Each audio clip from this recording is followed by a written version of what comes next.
जिसकी जितनी संख्या भारी उसकी उतनी हिस्सेदारी। सदियों से चली आ रही जाति व्यवस्था के कारण आर्थिक और सामाजिक रूप से वंचित समुदाय आज भी वंचित है। तथाकथित ऊंची जातियों के पास आज भी उनकी संख्या की तुलना में पढ़ाई, धन और अधिकांश अच्छी नौकरियां हैं। उच्च शिक्षा में ऊंची जाति के लोगों की संख्या सबसे अधिक है। रोजगार की स्थिति देखें तो पता चलता है कि कम वेतन वाली और अनिश्चित नौकरियों में एससी, एसटी और ओबीसी की संख्या सबसे अधिक है, जबकि परमानेंट और अच्छे पगार वाली नौकरियों में ऊंची जाति के लोग ज्यादा है।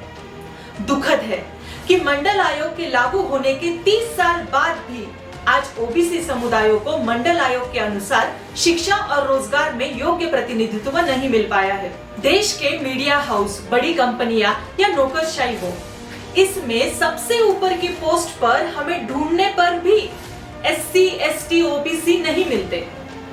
भाजपा नारा तो देती है सबका साथ सबका विकास, लेकिन जातिगत जनगणना का विरोध करती है। दरअसल भाजपा धीरे धीरे आरक्षण को ही समाप्त कर रही है।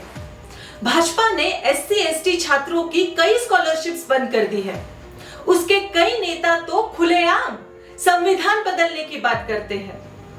आदिवासियों को जल, जंगल, जमीन पर उनका हक देने के लिए कांग्रेस की यूपीए सरकार ने वन अधिकार कानून और पेसा बनाया था, मगर मोदी जी अपने पूंजीपति मित्रों को आदिवासियों की जमीनें सौंपने के लिए इन कानूनों को भी कमजोर कर रही है। इस अन्याय को दूर करने के लिए और सामाजिक रूप से वंचित समुदायों को न्याय और हक दिलाने के लिए कांग्रेस पार्टी ने हिस्सेदारी न्याय गारंटी की घोषणा की है।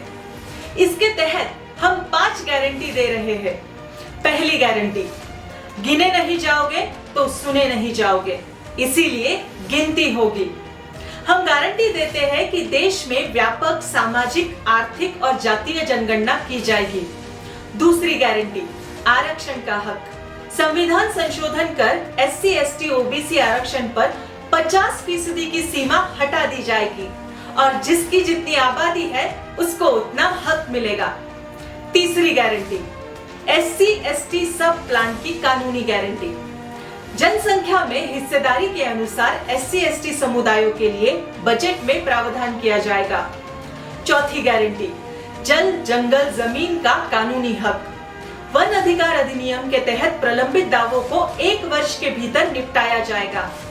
पांचवी गारंटी, अपनी धरती अपना राज। जहां एसटी समुदाय सबसे बड़ा सामाजिक समूह है, वो क्षेत्र अनुसूचित क्षेत्र घोषित किए जाएंगे। और हम सिर्फ घोषणा नहीं करते, हम जो बोलते हैं वो करके भी दिखाते हैं। कर्नाटक, तेलंगाना, बिहार में जो हमने वादे किए थे वो हमने सत्ता में आने के बाद तुरंत पूरे किए हैं।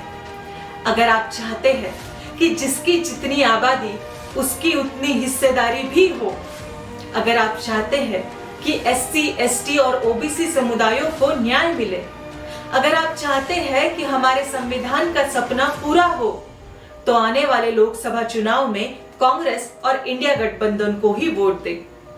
जुड़ेगा भारत तो जीतेगा इंडिया।